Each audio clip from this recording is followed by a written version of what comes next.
राम राम भाई।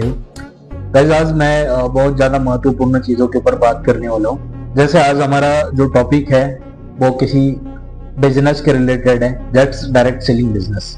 Direct selling business यानी कि इसे कहा जाता है सीधा व्यापार। इस डायरेक्ट सेलिंग बिजनेस को प्रोटेक्ट करने के लिए सेंट्रल गवर्नमेंट ने कुछ गाइडलाइंस दी है। उसमें से कुछ गाइडलाइंस हम आज थोड़ा सा क्या करने वाले, आप लोगों तक लेके आने वाले। गाइस कंज्यूमर प्रोटेक्शन एक्ट 2021 यानी कि 2021 के अंदर गवर्नमेंट ने एक गाइडलाइंस जारी की है इस डायरेक्ट सेलिंग बिजनेस को लेके। तो आज उसी को हम क्लियरली आपके सामने लाने की कोशिश कर रहे हैं।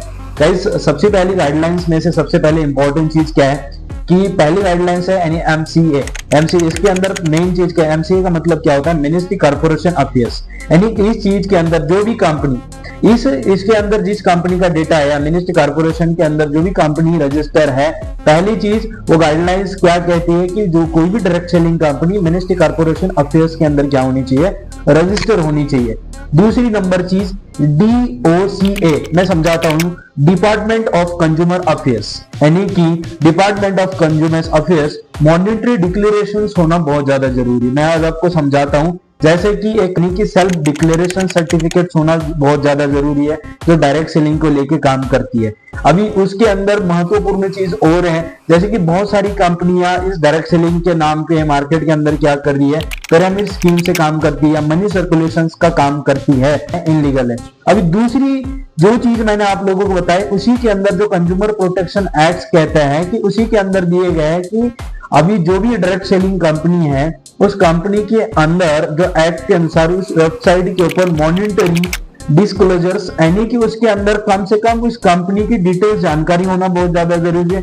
जब वेबसाइट के ऊपर पूरा का पूरा उस कंपनी का डेटा होना बहुत ज्यादा है। उसके अंदर सबसे मेन चीज क्या है, जो कि कंपनी के रेडिएशन ऑफिसर्स, यानी कि इसका मानना है कि जो भी कंपनी के अंदर उस कंपनी के लोगों या कंपनी में काम करने वाले जितने भी सारे लोग हैं उनकी प्रॉब्लम या समझने के लिए एक रेडिएशन ऑफिसर्स होता है, उसका नाम और वहां पे नंबर होना बहुत ज्यादा जरूरी है। सेकंड वन चीज है नोडल ऑफिसर। यह नोडल ऑफिसर होता है जो एक कंपनी की तरफ से कानूनी अपने बिजनेस को किस तरीके से सही है ये दिखाने के लिए नोडल ऑफिसर होना चाहिए और वहां पे उसका नाम भी होना चाहिए और वहां पे उसका नंबर भी होना चाहिए। उसके बाद उसी चीज के ऊपर कंपनी की जो भी वेबसाइट बनाई गई है उस वेबसाइट के ऊपर कंपनी की रिटेल यानी कि रिटर्न टू ओरिजिन पॉलिसी भी होना बहुत ज्यादा जरूरी है। बाकी थैंक यू यहाँ तक इंफॉर्मेशन मेरे को सुनने के लिए, आपका धन्यवाद। मिलते हैं अगले वीडियो के अंदर। Thank you.